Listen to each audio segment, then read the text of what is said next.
In her high-rise apartment in Boston, Olivia Parker stood by the window, holding a photo in her hands. It was a picture of her and her grandmother, Margaret, taken last Thanksgiving at a restaurant near the Boston harbor. Olivia could still remember the way her grandmother smiled that day, warm, full of love, the kind of smile that made everything feel safe. The photo showed them eating seafood bisque at a table that looked out over the ocean. That day, her grandmother had told Olivia the story of how she started A. Wilson's, a restaurant chain now with over 50 locations. She hadn't always been a businesswoman. She was once just a housewife with a dream, but she worked hard and built something amazing. That story stayed in Olivia's heart. It reminded her that anything was possible. Olivia sighed as she poured a glass of red wine and slipped off her high heels. She had just come home from a long day of meetings in New York. Even though she worked in finance now, Boston had always been home. She sank into her soft leather sofa and stared out at the view, the city lights twinkling, the Charles River flowing gently in the distance. Autumn was in the air, and everything looked calm and beautiful. But Olivia's heart felt heavy. 3 years ago, her world had changed. She had gotten divorced from her husband, a well-known brain surgeon at a big hospital. Her family hadn't taken it well. Her parents, especially, were furious. They cared more about their reputation than her happiness. Her mother's harsh words still echoed in her mind. "Divorce is not an option. You're embarrassing us." Her mother, Catherine, had said it while fixing her expensive scarf, acting like Olivia's pain didn't matter. Her father, William, didn't say anything at all. He just kept reading his newspaper. But her grandmother had always been different. "It's your life, Olivia. You don't have to live it for anyone else." Margaret had believed in Olivia. She had understood how it felt to fight for something you believe in when everyone else tells you to give up. Even after the divorce, Margaret stayed in touch, calling Olivia every month, listening to her talk about her job as an investment advisor, sometimes even giving advice. She also sent letters, beautiful, handwritten letters that brought comfort and reminded Olivia she wasn't alone. 2 months ago, they had met one last time. It was near Boston Common, and the leaves were just starting to change. Her grandmother had looked a little more serious that day. She wore her beige trench coat and kept glancing over her shoulder, as if something was worrying her. "There's something wrong with the company, and with your father." Olivia hadn't thought much of it back then. She thought maybe her grandmother was just being overly cautious. But now, she realized her grandmother had been trying to tell her something important. Since the divorce, Olivia hadn't spoken to her parents at all. Her father was busy running his real estate business, and her mother still showed up at charity galas like everything was perfect. She and her sister Ashley only exchanged brief, emotionless emails. Ashley worked with their father and was the golden child in their eyes. But through everything, her grandmother had remained Olivia's support. Olivia walked to the window again. In the glass, she saw her reflection, dressed in a navy business suit, looking strong and successful. She made over $200,000 a year. She had everything money could buy. But not family. And that emptiness, it didn't go away. Then, one afternoon at work, while having lunch at her desk, Olivia opened Instagram on her phone. She was just about to check a report when she saw a post from Ashley.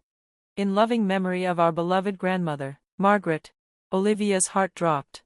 There was a photo of her family dressed in black, standing at a church. A funeral. Her grandmother's funeral. It had already happened, 2 days ago. She hadn't been told. Her hands shook as she dialed her mother's number. "Mom, why didn't anyone tell me?" There was a pause. "Because you're not family anymore." Olivia stood frozen. She couldn't move. She couldn't speak. The world around her blurred.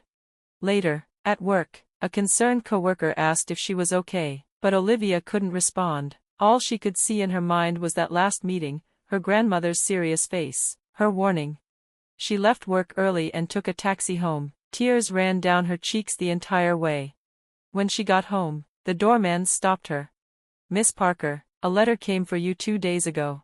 It was a white envelope from a law firm, Thompson & Associates. Inside were 2 letters. One was written by her grandmother, the other was from the law firm.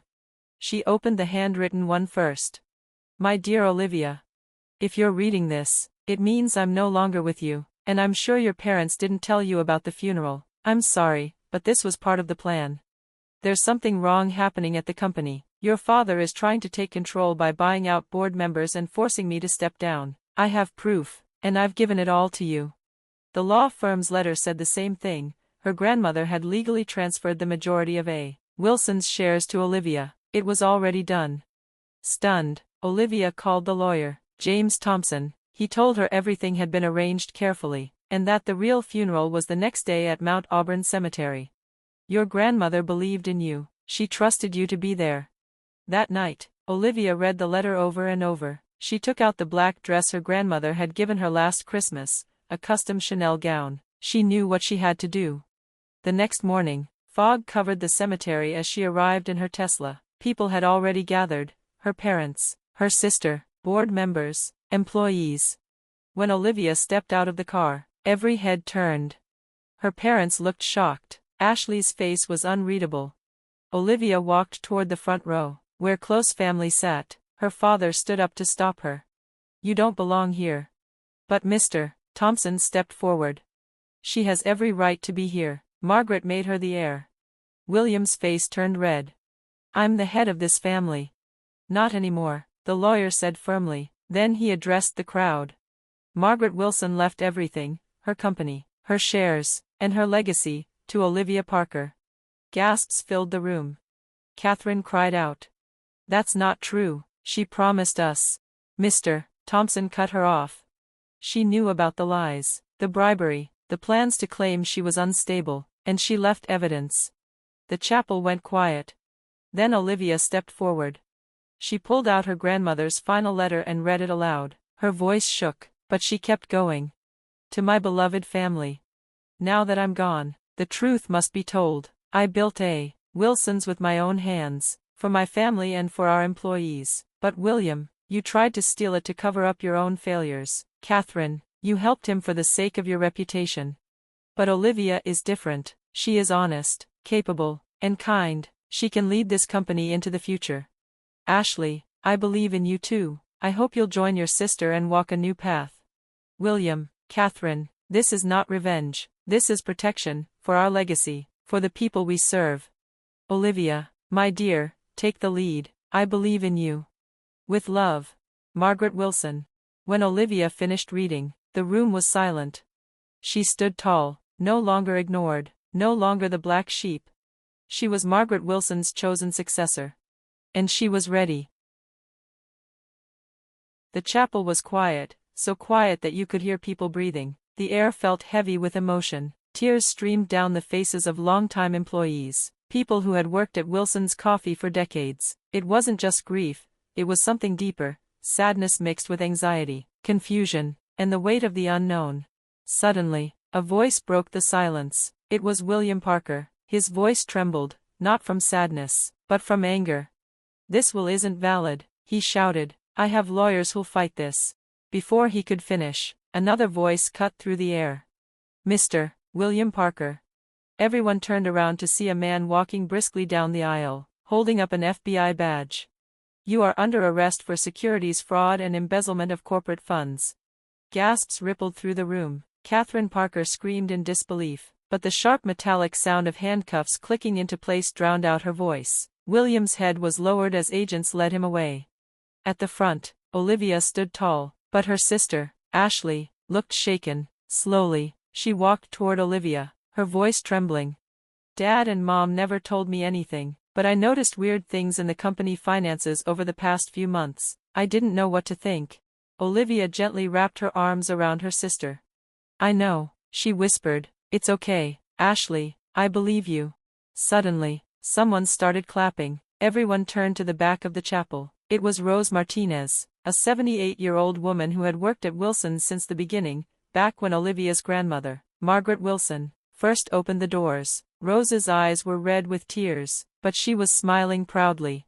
Then one by one, other employees joined in, their applause echoing softly in the chapel.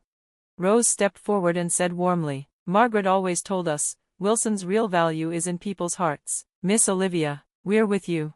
Olivia turned her eyes to the portrait of her grandmother at the altar. Margaret's smiling face seemed to say, well done, my dear.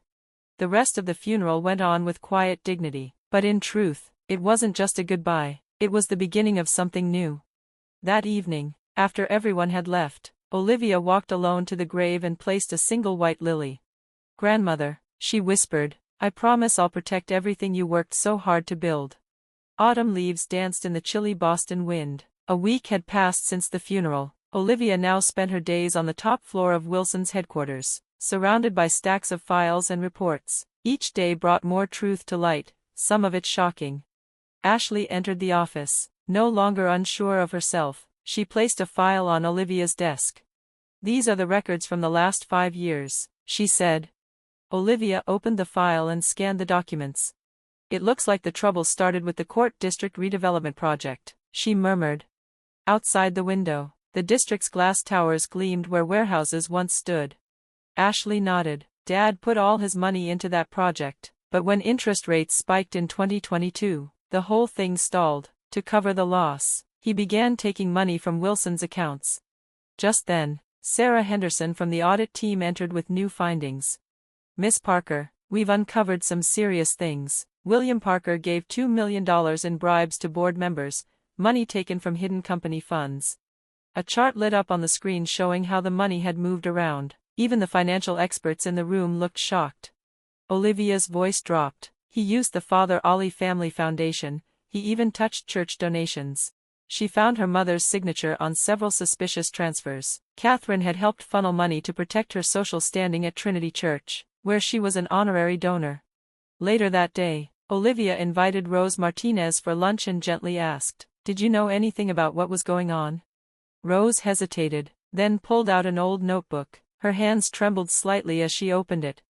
Margaret had her suspicions, she said softly. She told me to keep notes in case something ever happened. Inside the notebook were handwritten records, strange behavior from board members, late-night meetings, sudden resignations, things that had seemed small at the time but now pointed to something much bigger. But why didn't grandmother say anything? Olivia asked. A firm voice replied from the doorway. She was waiting. It was Patricia Thompson, Margaret's trusted legal advisor. She walked in carrying a leather briefcase and laid out documents on the table. Margaret spent the last 2 years gathering evidence, she explained. She didn't act right away because she was waiting for you to be ready. The documents included proof of William's $50 million embezzlement, offshore accounts in Catherine's name, and messages showing how several board members were involved.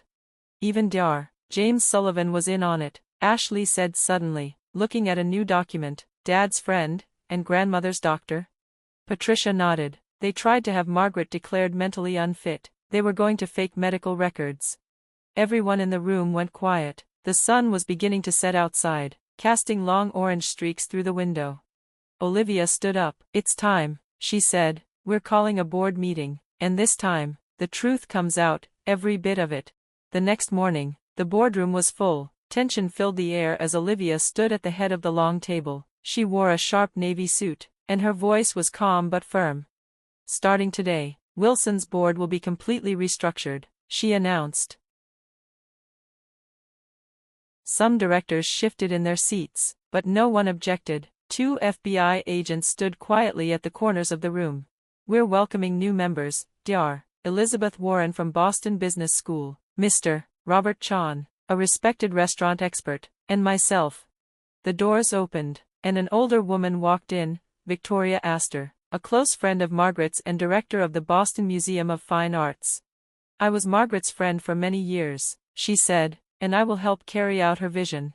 That day marked a turning point in Wilson's history. It wasn't just a change in leadership, it was the beginning of a new era. That evening, Olivia stood on the rooftop terrace, across the Charles River. The buildings of MIT glowed in the sunset. Ashley joined her with 2 cups of coffee, not from a chain store, but the original Wilson's blend. Grandmother saw everything, didn't she? Ashley asked. Yes, Olivia replied, holding the warm cup close. She saw who we'd become. She saw hope in us. They stood there quietly, watching the sky turn orange and gold. Shall we go? Olivia finally said with a soft smile. There's still a lot to do. 1 year later, the leaves had begun to turn red and gold again. Olivia stood in Mount Auburn Cemetery, placing a single white lily on her grandmother's marble grave. Grandmother, she said softly, we're doing well. Wilson's had just posted the best performance in its history. Their new restaurant division had become famous for blending Margaret's old recipes with modern flavors. A few of them had even earned Michelin stars. But Olivia's proudest achievement was something else, seeing the happiness return to the faces of their employees. Ashley had started her own consulting firm, helping other family businesses through difficult transitions. She and Olivia now had brunch together every weekend, something they never used to do. Their parents had quietly moved to a small town in Connecticut. William received probation due to his age. Catherine stopped chasing high society life and spent her days volunteering at a local church. "The new board members are wonderful," Olivia said quietly. Then she heard the sound of footsteps behind her. "I thought I'd find you here." It was Rose, now 79. She still worked part-time as an advisor. They sat together on a bench beneath the turning maple trees, sharing stories about Margaret. It wasn't just for memories, it was to stay connected to the heart of the company. Margaret used to say, Rose smiled, that a company isn't just about making money, it's about making people's lives better. Those words now guided everything at Wilson's. In the headquarters lobby, beneath Margaret's portrait, her words were engraved. "Our mission is to pass on to the future the spirit of caring that goes into every cup of coffee."